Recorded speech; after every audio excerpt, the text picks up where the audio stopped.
Welcome to This Week in Money. I'm Jim Goddard. Today, CIBC Wood Gundy's Ross Clark tells us why the markets have switched to risk-on mode. Trends Journal publisher Gerald Celente warns China may not be able to afford Canadian exports because of their credit crunch. We'll talk to Ross Clark right after this.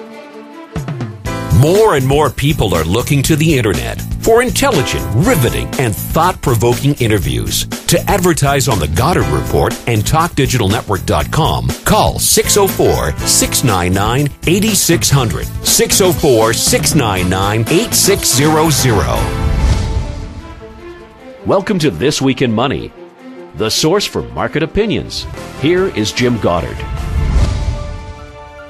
My guest is Ross Clark, investment advisor at CIBC Wood Gundy in Vancouver. Welcome back to This Week in Money. Always enjoy being with you. The credit markets, a hot place this week? Very important point of the markets this week.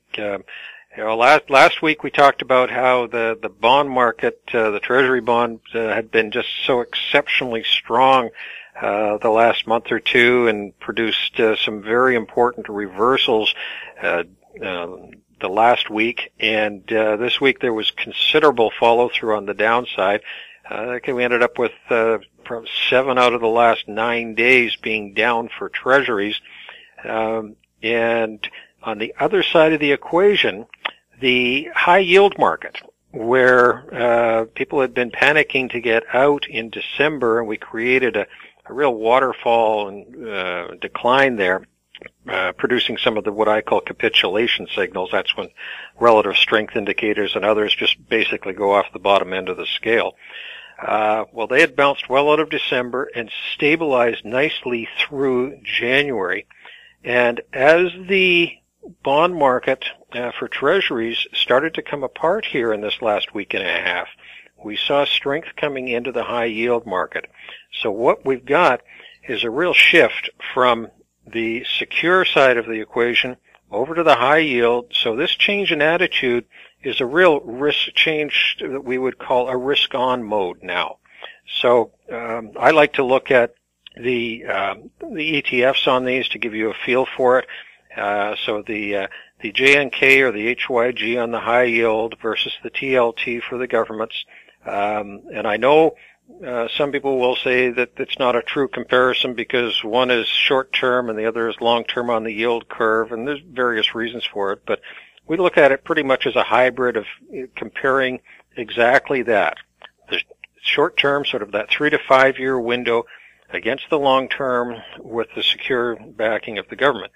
And when those shifts happen, they have been quite significant.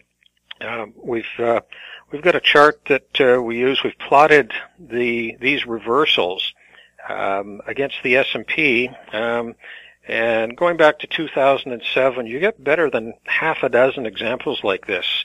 So not happening a lot, but when it has happened, it has been quite significant. And what you'd like to see out of it, and this is exactly what we're seeing, is this shift to a risk-on mode, with then the broad markets like the S&P, the Dow, the Russell, NASDAQ, having a reversal to the upside, and with a broad-ranging week, really good, strong reversal to the upside. We had that a week and a half ago.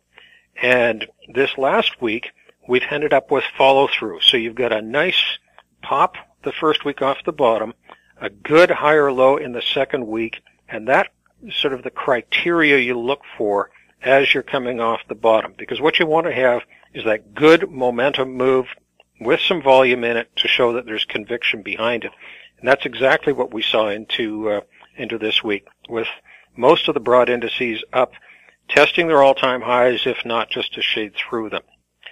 So looking forward, the important thing here now is that the market doesn't give back the gains. We don't want to have what we would call an upthrust failure, where you make a new high, no follow-through, and you start to come back through support. So in the examples, and I have the graphics available if people want to write in, Ross.Clark at CIBC, and I'll send them the chart showing how the spread and the breakout lines up with the S&P, and you can just see how nicely these moves are. And as I say, from a parameter perspective, where your risk control should be. So for now, the move looks like it has got some legs in it, and we'll look to see how far it follows through. How's gold doing? Looks as though we might have put in a nice base on the pullback here. The COT numbers, which had been so negative into the middle of January when we rallied up to 1,300, commitment of traders showing large spec positions on the long side, needing to be cleaned out before you could set the next move. And that gave us the feel that we needed a 1,200 to 1,220 print to do that. So this week we saw exactly that. Gold had been stair-stepping down for the last couple of weeks. It found support about, I guess it was around the 8th or 9th of the month, around the 1233, had a bounce, and then this week broke down into the teens, 1218, 1219, and staged a nice reversal. The important part about this, from my perspective, is that on that low that we had in that 8th, 9th window for gold, silver also had a low. And this week, as gold broke down through that 1233 support, the silver market did not. It held at a higher low. And that's the same type of thing that we saw at the end of December that kicked off the rally off of that bottom. And that's what we want to see this time of year. From December through the end of February, in a good market, in precious metals, you want to see silver leading. And that's exactly what we've got. If we look at the silver-gold ratio, it's actually up testing the highs of the last 3 or 4 months as of right now. So as long as it continues in a methodical manner and doesn't get carried away, and we use a relative strength index on the ratio itself, relative strength is around 60 right now. If it gets up over 70, that would be a sign of caution. We're still quite a ways from that, so, there's still some legs to be had here. The other aspect is that the miners, like if you look at the GDX index of the gold miners, it has held up exceptionally well through this correction in gold from 1,300 down. The GDX to gold ratio is looking extremely healthy. Another thing that we would hope to see in a rising trend. So things are looking good. I would hope that the lows that we put in this week end up holding on gold, and look for prices to push higher into the latter part of the month. Ross, thanks a lot for chatting with us. Yes, and I plan on being back with you next week. Again, if you'd like to check out Ross's charts, his email is ross.clark@cibc.ca. Ross, by the way, is an investment advisor at CIBC Wood Gundy in Vancouver. Coming up, Trends Journal publisher Gerald Celente on This Week in Money. Always consult your investment professional before making any investment decision. This Week in Money is archived online at talkdigitalnetwork.com. My guest is Gerald Celente, publisher of the Trends Journal. You can find it online at trendsresearch.com. I apologize for my voice, I have a bit of a cold. Gerald, I think your slogan is, you publish history before it happens. What kind of history are we going to see in the near future? Well, we're seeing it unravel already, whether it's in the Middle East, with the turmoil that's just getting worse, and now we have Obama asking for essentially a pledge from Congress to go to war. And so it's only going to increase in terms of more deaths, more destruction, and no solution. And I can say that with full confidence, because when you look back since the end of World War II, basically, every war that the United States has fought, and there's nothing to show for it other than a lot of death, a lot of destruction, and a lot of hatred built. So if you look at the Iraq War that was fought on the false premise that Saddam Hussein had weapons of mass destruction and ties to Al-Qaeda, what did it show for it? Well, it built a lot of hatred, and it killed an estimated 1 million people and destroyed an entire nation. And then, of course, there's Obama's war, the Libyan war, And of course, the people that the United States and its NATO allies hired to fight Gaddafi are now who they call ISIS. And so now Obama is looking for Congress to approve another ongoing war with a limitation of 3 years. So you can see what's going on that front. There's a bit of a respite in the Ukrainian civil war. We'll have to see where that goes. And the same thing on the equity markets. There's a bit of a respite after a lot of volatility, but nothing has been solved. So we're looking at 2015 to really be a year of reckoning. We expect a lot to be shaking out in the months ahead. What's this going to do to the financial markets? Well, the financial markets are totally rigged, and that's not a conspiracy theory, it's a fact. We saw what happened with the United States with its quantitative easing. You know, people forget this, that the equity markets went from basically 8,000 in 2009 to roughly 18,000 as we speak. Why? Because of interest rates, it's 0% interest rate policy. And that allows the banks to borrow money for virtually nothing, and the big deal makers to do the same thing. So you see the equity markets in the States have been built on cheap money and record low interest rates. And over 50% of that rise is due to large companies buying back their stock, and the rest of it's mostly speculation and merger and acquisition activity, which is now back to 2007 levels. And it's the same thing in Japan. They have a different name for it. They call it Abenomics. And you saw a 57% increase in the Japanese equity markets, while you looked at, the GDP, for example, in the third quarter of 2014 was down 7.2%. And the same thing in Europe. You have a recession and depressions going on, whether it's in France or Italy or Greece or Spain or Portugal or Ireland. And what have they done? Well, they call it another name, quantitative easing European style. And in anticipation of that, you're seeing the European equity markets at 7-year lows.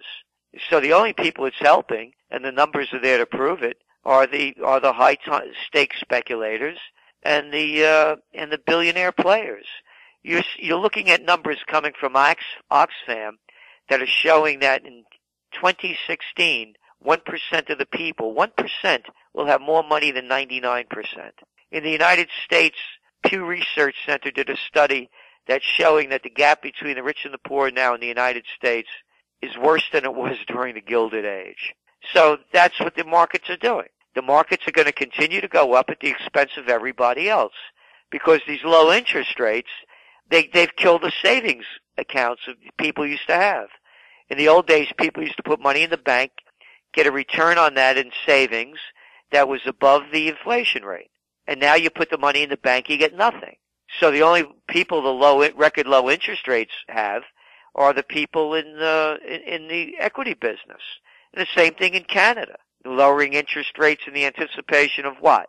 Selling more product, lowering the value of the currency, so increase exports. Who's going to buy this stuff?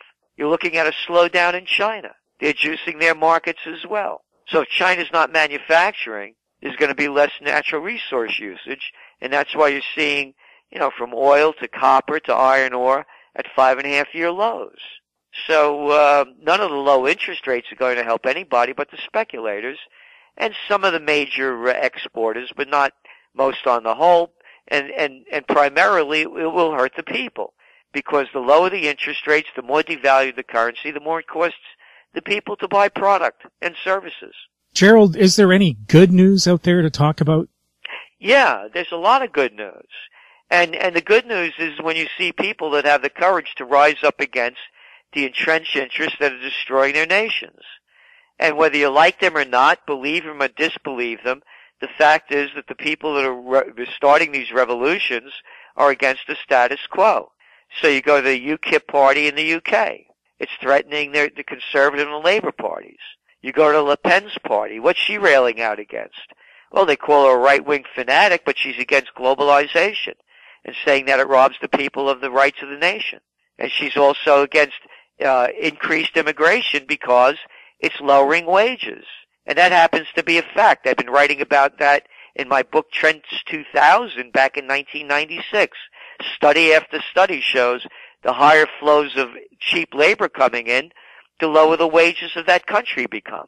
And then you're seeing the same thing in Spain with the Syriza party. Now, not wanting to pay the debt taken on by the nation when it never should have joined the European currency, and it was pushed through by Mario Draghi, who was then the head of the European Central Division of the Goldman Sachs gang, that's now the head of the European Central Bank. And the guy that was Podemos was the head of the Greek Central Bank when they pushed it through, and back in 2011 they put him in as premier as a technocrat.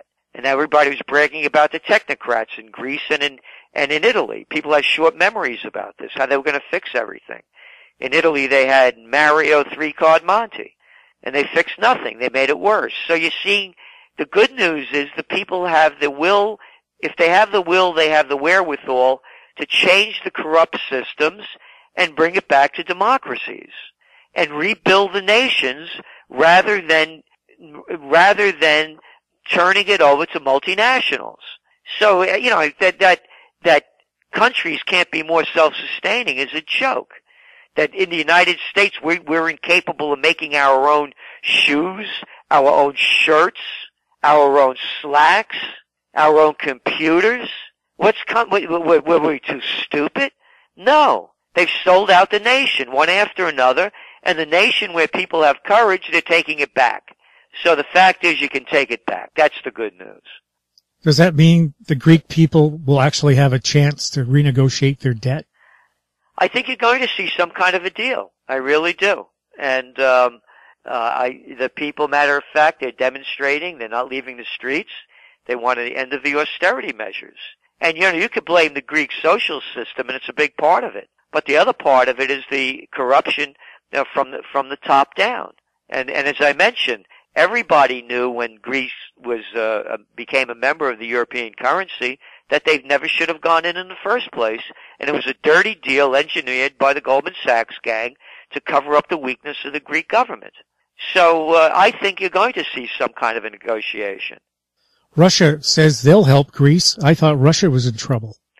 Russia is in trouble. Well, when you look at their debt to GDP ratio, it's one of the lowest in the world of major nations. You're looking at debt to GDP in China probably at over 250%.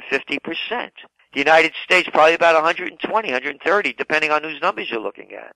And you're looking at Russia, was about 65%, and other numbers are showing it down into the 20 percentile. So they don't have a lot of debt out there. And they have a substantial amount of reserve currency, and they're also sitting on a lot of gold. So I don't think Russia's in as bad shape as they're saying it is, and they don't have the debt burden that many other nations have, particularly to their debt to GDP ratio. We'll have more with Gerald Celente next on This Week in Money. This Week in Money is archived online at talkdigitalnetwork.com. Welcome back to This Week in Money. We're speaking to Gerald Celente, publisher of the Trends Journal. The Swiss franc is no longer pegged to the euro. Was that a smart move? They had to do it because all they were doing was spending money to keep that peg going. And it was a dirty deal to begin with when they did it back in 2011. But again, they're doing it for the same reason Denmark is devaluing their currency and by lowering interest rates, is because there's a run on the currencies. With all these, again, you go back to the in anticipation of Mario Draghi, the president of the European Central Bank, initiating some $60 billion a month of quantitative easing to buy sovereign debt and private debt bonds. They knew that there was going to be a hit against the euro. So Swiss had to jump out of it because they would just be pumping dough in to keep that peg going. But the problem is now it's hurting their exporters because the value of the Swiss franc keeps going up, and the higher it goes, the harder it is for exporters to export their product. And the same thing going on in Denmark. I mean, they have negative interest rates now in Denmark. I think it's at 0.75, which means you have to pay them to keep your money in the bank. And they're doing everything they can so that a lot of hot money doesn't rush in and buy their currencies. So you're seeing also elements of currency wars going on. And as I see it, it's a repeat of the 1930s. There's recessions, depressions, currency wars, trade wars, world war. And as you look around the globe, you can see all of those indicators at different levels coming together and could be hitting a critical point. The Chinese currency is currently pegged to the U.S. dollar. Is that going to change? I don't know, but I think it will. I think that the Chinese are going to let the yuan float a little bit, and they want it to float lower. And they need to float it lower so they could sell more product. You look at their latest trade data, it was terrible for China. Their imports are down some 19%. They were expecting them to be up a bit. Their exports are basically flat. So China's going through very difficult times. I think you're going to see a devaluation of the yuan, so in their hopes also of exporting more product, making it even cheaper to buy. Will they still be able to afford to buy products from Canada? I don't think so. China's having a lot of problems. And when you look at the dirty deals going on that are being reported about the central banks that have been shoveling money in unbeknownst to the other world equity markets and central banks, you can see at what difficult times they're having. There's estimates that they have over 70 million luxury apartments that are vacant. They have entire villages and cities that are vacant, with new housing. And you look again at the prices of commodities. China buys up about 40% of the copper produced each year. And who's the biggest exporter of copper? Chile. How are they going to be hit? They're going to be hit hard. Look what's going on in Brazil. They're in a recession now. Look what's going on in Australia with their currency. How it's hitting new lows, new recent lows, because they're not exporting that iron ore or other natural resources. So it's going to be difficult for everyone because there's basically a global slowdown. And I'm not saying this. You look at the readjusted numbers coming out from the IMF and the World Bank. They continually downgrade global growth, and for good reason.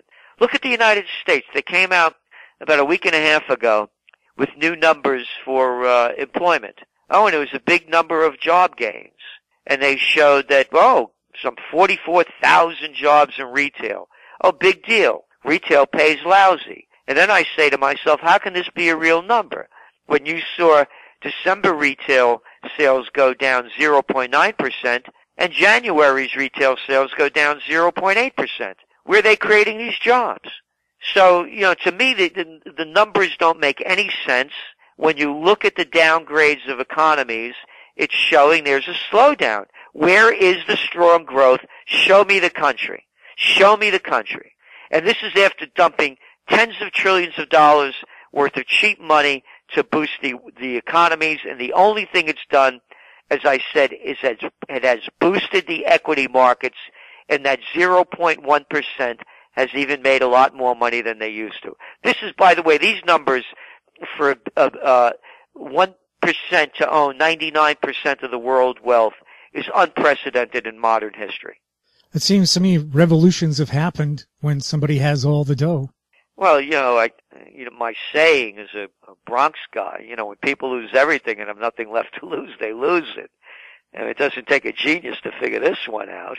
And that's why you see people taking to the streets. But I have to tell you, here in the States, it's a dead zone. The people they're running on empty. There's no fight.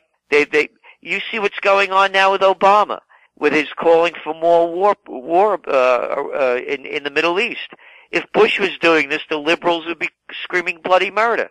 But they have lockjaw now because their guy is doing it. So there's no dignity, there's no courage, and there's no self-respect. It's a nation running on empty, and we have an empty shell that's running the White House and an empty shell that they call Congress.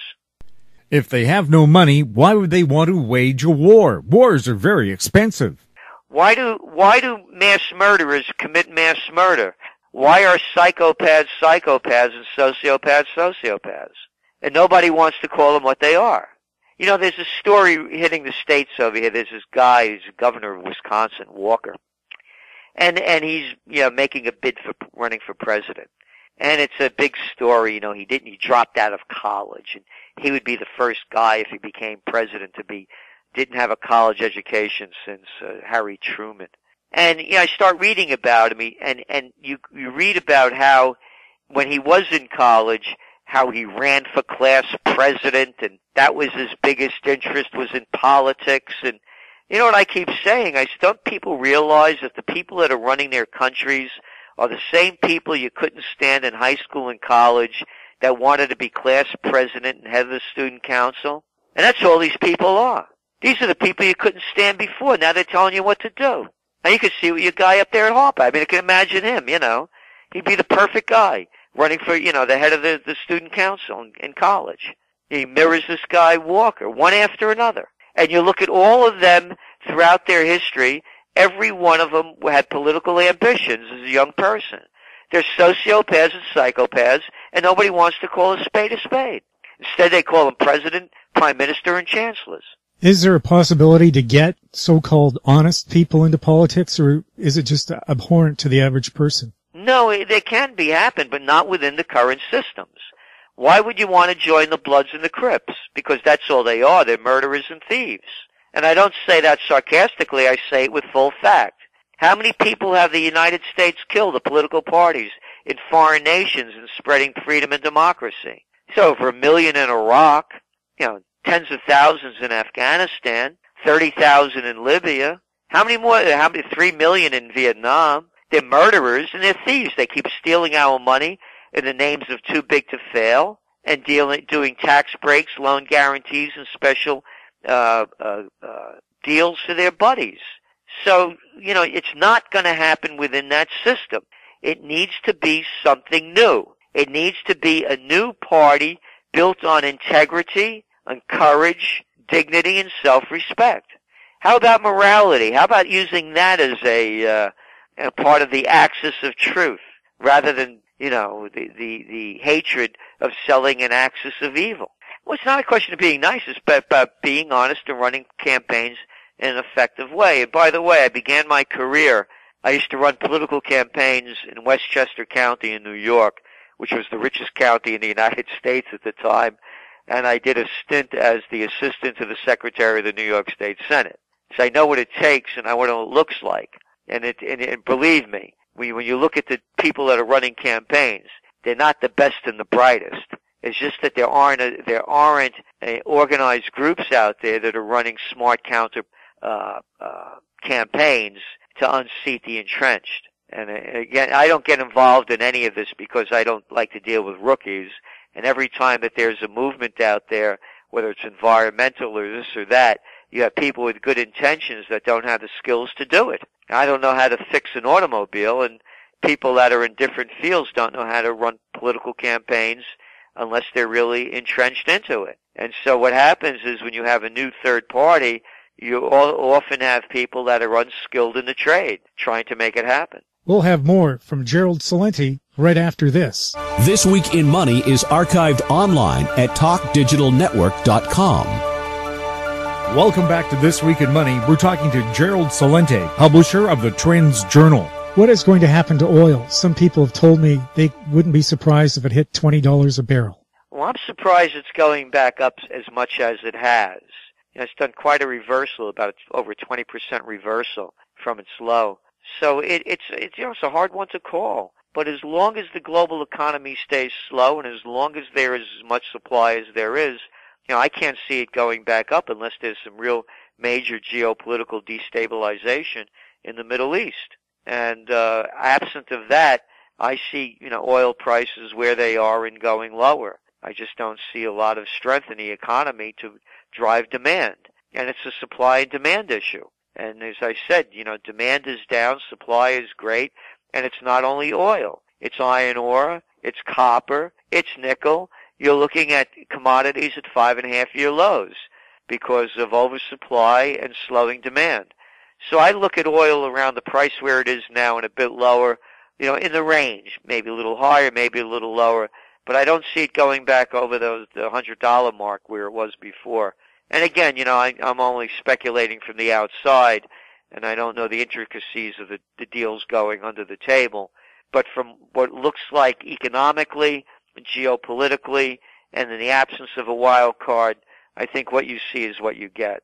And what you see right now is pretty much where I think it's going to stay for quite a while. Well, you said a war in the Middle East could do it. That's what they're talking about right now. Is that a move to boost oil prices?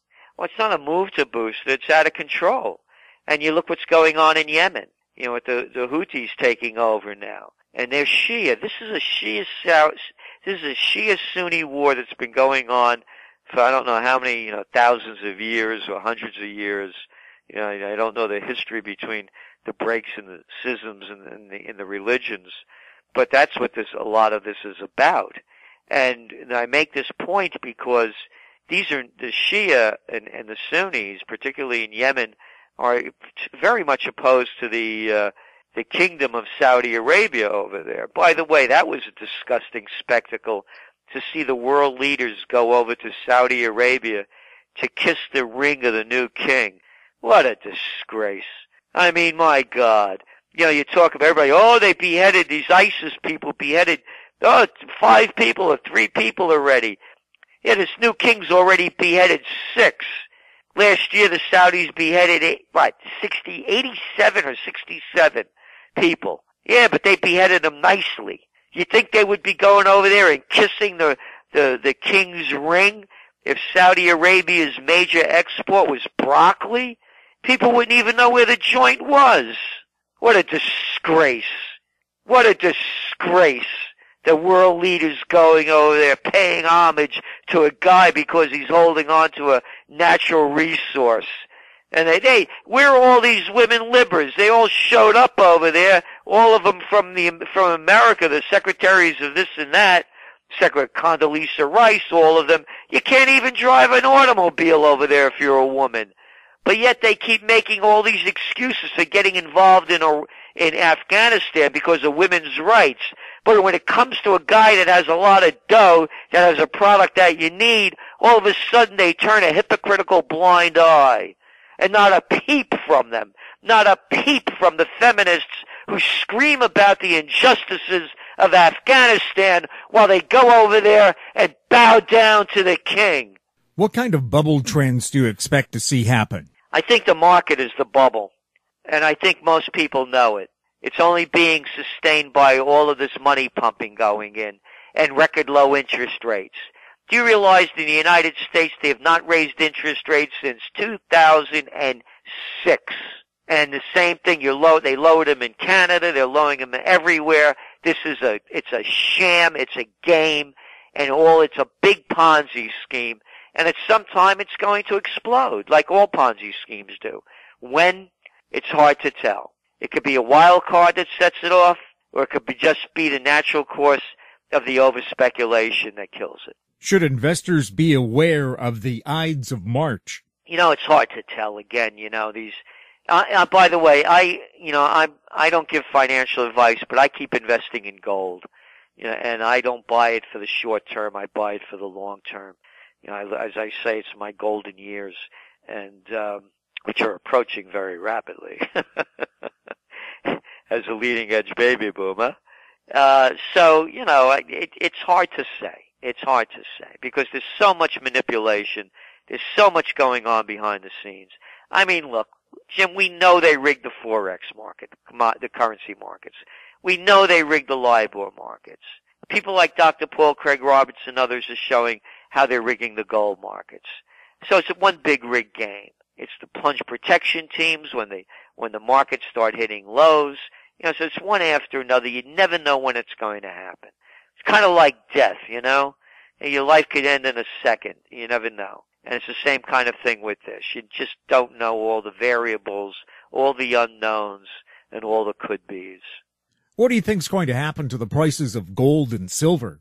I believe that gold at some point is going to rally very strongly when these financial crisis really hits and takes hold. And I see gold going way past where it was, the $2,000 mark. Even accounting for inflation, gold should be well over $2,000 an ounce compared to where it was back in the 80s. When would that happen? I don't know. I can't say when. But I think what will happen when the panic hits. And this panic will be worse than the other one, the panic of '08. And you're looking at the numbers already. You know, you're looking at debt loads that are unprecedented, that have grown far beyond where they were before the panic of '08. So they've doubled down on debt and speculation because of all of the cheap money that's been pumped into the system by the central banks around the world. So it could be a crisis in Brazil. It could be a crisis in Greece. It could be a crisis in the United States. It could be a terror strike. It could be anything. Wild card, wild man, wild markets. You don't know what's going to happen. The U.S. dollar is on a high. How long is it going to keep climbing? The dollar's strong because the other currencies are so weak. And, you know, so what do you go into? It's not that the dollar's doing great because of the strength of the economy. Again, when you look at the numbers, what was our GDP for 2014? You know, would it come into like 2.4%? And this was the year of the escape velocity they were saying back in the spring and the summer of 2014. So the dollar's not going up because of that. It's going up because the other currencies are so weak. And all of the devaluations by lowering interest rates and the money pumping schemes. So the dollar is the alternative when the other ones are so weak. And it's not because it's so strong. So it looks like the dollar is going to maintain its strength until, of course, there's the financial crisis, and then you're going to start seeing it unravel. What would happen if they measured the real unemployment rate instead of just who's collecting unemployment insurance? Well, you're looking at, according to John Williams' Shadow Stats, I don't want to misquote him, but I believe it's like at about 22 or 23%. Matter of fact, you even had the guy who's the head of Gallup organization, the polling organization, come out a week and a half ago saying that the unemployment numbers are a big lie. And that was his words, a big lie. So they're lying about the numbers like they lie about everything. And again, goes back into being sociopaths and psychopaths. And that's who's running the governments. And of course, the inflation number, it's very convenient. They don't include housing or energy. Or they also don't include food as well. So it's all in the people's minds that the prices are going up. Again, you know who did this one? That was Bill Clinton. He was the one that started cooking the numbers. It began a little bit under Jimmy Carter, but Bill Clinton did the major cooking of the numbers, the inflation numbers, to really put out the fake numbers. If there's any president that destroyed the economy more than anybody in the United States, it was Slick Willie, and it was with the NAFTA, selling out American manufacturing so they could bring it to slave labor countries. And it's not even as though the Americans have plants over there. They just hire slave labor from other manufacturers to make their product. And the other issue, of course, is what he did with the Glass-Steagall Act that allowed the bankers to become, these gambling houses. When Glass-Steagall was put into place in the 1930s, it was to separate investments and deposit accounts. So if you're going to be an investment bank, that had nothing to do with putting your money into deposits. And now, of course, they merged the two. And we, the people, are now responsible for the investment banks, which are better known as gamblers, when they make bad debts to cover them. So Bill Clinton's the guy that really, and so many other things between deregulating the communications industry, giving us GMOs, on and on, one thing after another. But he killed this economy more than anybody that I know of. Why are governments so keen on taking rights away? Canada has just brought in a new anti-terrorist bill that lets the police hold you for 7 days without charge. Well, again, this is what I'm saying, how people have lost the courage to fight back, because you go to our Trends Journal, and we wrote about this, and we've been writing about all of the issues that we're talking about in depth. And one of them is how we wrote about fear and hysteria, and how it has controlled so many people. And really the only way out, as we see it, is with beauty and art, because that's the antidote to fear. So here you have one or two people committing a couple of acts that kill a few people, and they rob all your rights away from you. And they do it in nation after nation. They're doing it in France. They're doing it in Belgium since the Charlie Hebdo incident over there. They've done it here in the States. And the people have, again, it goes back to courage, dignity, and self-respect. Look, anybody that thinks by them robbing you of your rights they're going to stop one or two people from committing heinous acts, they're out of their minds. If you need any more proof about how ineffective your government is, take a look at the United States. They couldn't stop a guy from jumping over the White House fence and running inside. All right? You don't need any more proof than that, and if you need more proof, go back to the Super Bowl a year ago where they had no-fly zones over the stadiums. They had cops and military everywhere. A guy gets on a bus in Jersey with some name tags around his neck from an old rock concert and goes up to the guy as they're interviewing the player of the game. They couldn't stop him. What makes you think you're going to stop a couple of people? It's insanity. But fear and hysteria works. And the people, again, have lost the courage to fight for themselves. So they look to little men and women that call themselves leaders to take their rights away from you and say they're going to protect you. And you know, Benjamin Franklin in this country, he said words to the effect that anyone that wants to give up their liberty and freedom for protection deserves neither. Governments seem intent on trying to control the internet in some way. Can they do it? Yes, of course they can. Just like they're robbing us of our rights, they'll rob us of that right. They'll come up with another excuse as to why they have to do it. And again, as long as the people stay silent, they will keep doing more and more to keep stealing it. It's a takeover, and it's another one of our top trends. It's a multinational takeover, and what it is, it's called fascism, because it's called a merger of state and corporate powers. And if anybody has any doubt about that, I could sum it up with 4 words: too big to fail. In capitalism, there's no such thing as too big to fail. This is a multinational takeover with the Transatlantic Partnership, the Trans-Pacific Partnership Agreement, the Transatlantic Investment Partnership. These aren't trade deals. These are deals to give multinationals the rights over sovereign nations, and they're being done in secrecy. So all this is more. It's the merger of state and corporate powers. It's called fascism. So of course they can rob anything they want from you, your money or your life. Can central banks spend their way out of the financial crisis? Only temporarily, and that's what they've done. At some point, it's going to burst. And I'm not the only one saying that. Dr. Paul Craig Roberts, David Stockman, Mark Farber, a number of us are out there. Schiff, we see what's going on, and but they have the business shills out there that are selling, the equities that keep promoting the fallacy that they can fix this. And by the way, you don't have to believe me. All you have to do is see the ineptitude of the central banks is go back and read the minutes of the Federal Reserve. Of course, in the land of freedom and liberty, they don't allow us to see the minutes until 5 years later, after everybody forgets what happened 5 years earlier. But you go back to the Panic of '08, and you'll read one after another. They didn't see it coming, and when it came, they didn't know how to deal with it. Its facts are there.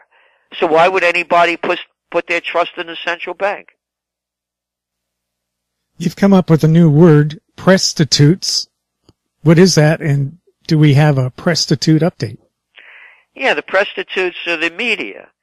Look, I mentioned before how the media has been deregulated here in the United States by Bill Clinton, and you essentially have 6 major corporations running the entire media of the United States and private equity groups.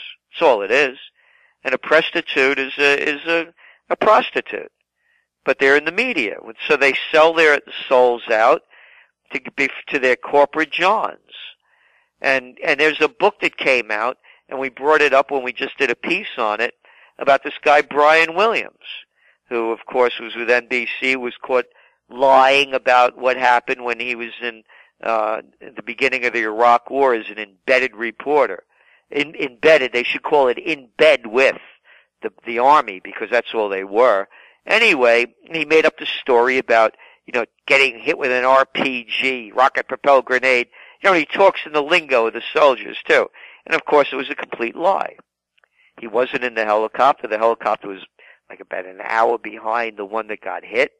And anyway, we pointed out that in 2008 a book came out called What Happened, and it was by Scott McClellan.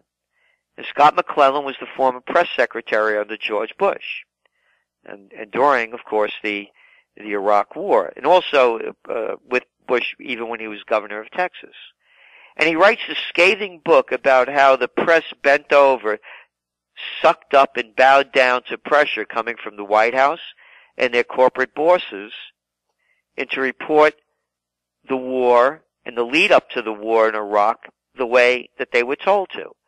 And this isn't hearsay. You even have people like little Brian Williams admitting in the book how when he was in Kuwait, when they were saying something that the Pentagon didn't like, they'd call him up and he'd change the story. You heard from Katie Couric, who was with the Today Show, saying how she got pressure from the corporations that own them, her words, and from the Bush administration. You were unpatriotic if you said anything that didn't come out that came from the White House that you questioned. You heard it from Charlie Gibson with ABC. You heard it from Jessica Yellen. She was with MSNBC. One after another. How they all bowed down. And I said to you in the beginning of this conversation, it takes courage, dignity, and self-respect. And the media prostitutes have none of it. They keep selling us war.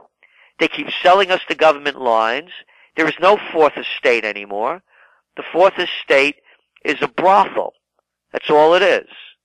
It's a corporate brothel, and the people that work for them are prostitutes, selling what they want and getting paid for it. They'll turn a dirty trick if the price is right. They've proven it. Where are the people screaming about the war built on lies, the Iraq war that killed over 1 million people, that destroyed an entire nation? And then they wonder why there are people out there that hate us, so let's label them. We'll call them ISIS. I'll ask you this question, or anybody listening. If you were an Iraqi and your country was invaded by foreign forces and you were thrown into prisons and tortured and your country was destroyed and everybody you love was murdered, you'd think you'd want revenge? Kinda, sorta. For the American election, is there going to be a third party, or does the big money just rule that out? I think the opportunity for new third parties never been greater, and the big money can only buy so much. I think the conditions now are excellent for it. It could happen, and again, the only thing I see holding it back, it's not the money, it's not the manpower, it's the willpower. And right now I just don't see that bubbling up in the United States, but I think it can happen. And because when you see who's running, and we have a choice between a Clinton and a Bush, how about that's called no choice at all? So I'd say the wild card for 2016 is a new third party in the United States. How can people find out more about the Trends Journal? Well, you could go to trendsresearch.com, trendsresearch.com. We do trends in the news each Monday through Friday. The real news, not the stuff you're getting from the prostitutes. We have a Trends Journal. It's a quarterly, a Trends Monthly. And we have conferences here in Colonial Kingston, New York. And for anyone that wants to see the top trends of 2015, we have a 5.5-hour conference we had recently, and you could purchase that as well to see the future before it happens. Prepare for the best. And put in your warning signals and take measures to defend yourself against the worst that could happen as well. So it's the best and the worst of what's coming ahead. So, Gerald, just before we go, maybe you could remind folks about your new Trends Journal. Yes, the new Trends Journal came out, and what we're looking at are the major socioeconomic and geopolitical events that are going to be shaping the future. And I have to tell you, this is really history before it happens, because when you read it, you can see how things are developing, where we're going, and what to do to avoid the dangers and profit from the opportunities. And also on May 2nd, we're going to be launching Occupy Peace. And that website is occupypeace.us. And we're launching it from the crossroads of democracy, actually. In colonial Kingston, New York, where we're headquartered, it's the only place in the U.S. where there are pre-Revolutionary War buildings on each corner. One is 1661, 1750, 1774, and 1763. And 90% of the U.S. Constitution was written from the Constitution of New York State. Kingston was the first capital of New York State. And all of the founding fathers, beginning with George Washington, a real commander-in-chief, not these guys that call themselves commanders-in-chief that are little chicken hawks. This is a guy that led the troops in battle. And his farewell address was no foreign entanglements. And so too was Benjamin Franklin, Thomas Jefferson, Madison, Adams. One after another, the founding fathers had the wisdom to demand that America not become involved in foreign entanglements. And the world was at war back then, just like it is now. So Occupy Peace is based on 3 words: no foreign entanglements, bring home the troops, rebuild America, self-sustaining economy, and stop this madness. Because when you look at the track record of the U.S. military, just to make it straight for all those war hawks out there, the United States has not won a major military victory since World War II. So as they keep talking about their programs and their intelligence and how they have this all down and what they're going to do and degrade and destroy, I've heard all of this before. And when you hear about ISIS and hearing about the United States putting advisors back into Iraq and the Middle East, I'm old enough to remember when they used to call advisors in Vietnam. And 58,000 American advisors were killed, 250,000 maimed, and 3 million Vietnamese murdered for nothing. So we're occupying peace. And with all this talk about war going on around the world, in North America, not a peep about peace. So we're pushing for peace. May 2nd, Colonial Kingston, New York, occupypeace.us. Is there anything special Canadians can do to promote peace? Yeah, you do it in your own country. You know, you have all these little war hawks. Like you got that little guy Harper. How could any adult man look up to that little boy? When are people going to have the courage within themselves to stop looking up to these little people that are nothing more than political hacks, sociopaths, and psychopaths? Look how all the news, the Valentine massacre. You know, I mean, come on. People buy the BS and they lose their rights and their freedom thinking that they're going to have security. And again, you go back to Benjamin Franklin. He said anyone that would give up their rights for security deserves neither rights nor freedom. So you have to do your own thing. And everybody has to contribute to peace. You know, again, there's no talk about peace going on in the world now. All I hear are from the same little loudmouths that keep regurgitating on TV, retired generalists, military expert that throwing out their BS and saying how we're going to do it. Yet all they have is a track record of failure. If anyone could prove me wrong, go to trendsjournal.com, trendsresearch.com, and let me know. Because they keep bringing out the same hacks, the same losers, laying out their same 2-bit lines, but with a high level of arrogance and nothing to back it up.